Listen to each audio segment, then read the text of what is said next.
Hi guys, Beth here, and today I'm bringing you guys our top Harvest Moon games across all consoles. This list was compiled by myself and Charlie, who are really big fans of the franchise, and we thought this would be an interesting video to put out. So if you like Harvest Moon, or are just interested, in watching another awesome video on this channel, then keep on watching. Coming in at number 5 is Harvest Moon: The Tale of Two Towns, which was released in 2010 on the Nintendo 3DS. You suffer a head injury and wake up to find two feuding mayors fighting over you. One owns a crop town and the other an animal focused, though you can grow crops / raise animals whichever you choose. Both towns hate each other and you must reunite them by winning cooking competitions. Trust me, this can kind of get tedious after a while. The 3D elements were nice to look at when running around the farm and woods, and the character artwork gets better with each release, but it does get boring having to travel backwards and forwards between towns to buy, trade and woo a love interest. Taking the number 4 spot is Harvest Moon: Grand Bazaar, which came out in 2008 on the Nintendo Switch. In this game you are tasked with returning the town's bazaar to its former glory, a nice twist on a traditional Harvest Moon game, having to set up a market stand and sell your items to lure other vendors and new residents. Trust me, you'll never get bored dictating what price to sell your milk at. Of course you still run a farm with all the bells and whistles you've come to know from the franchise, but with the added competition every weekend to make the most money to upgrade your farm, to help you make even more money the following weekend at the bazaar.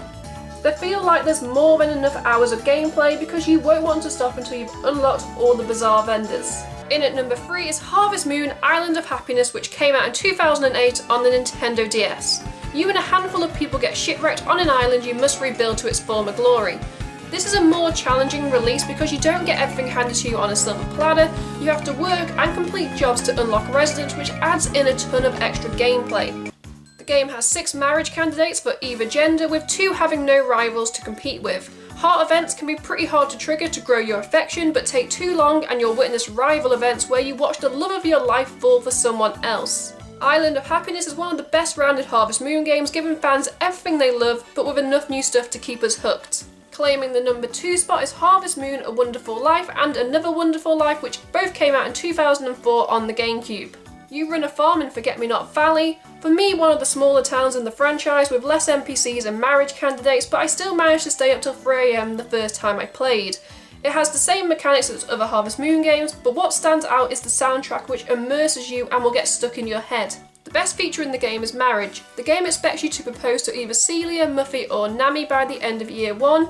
If you don't, whoever you're closest with will propose. If none like you, then Celia proposes as default, and if you refuse, the game ends. You also raise a kid from childhood to adulthood, influencing what they'll be when they're older. A Wonderful Life really pushed out the boat for this installment and made way for future installments to do something similar.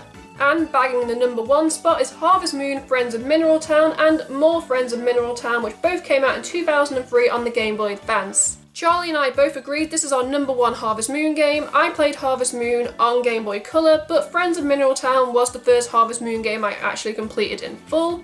For a Game Boy Advance game, the developers put a lot of detail into the characters, towns, events, etc., making it a great game to get lost in. It was also the first time a second game was introduced, More Friends of Mineral Town, which allowed you to play as a girl and marry the guys, because girls can be farmers too. You inherit a farm after an old guy you met as a kid dies. Trust me, stranger danger is a thing you need to know.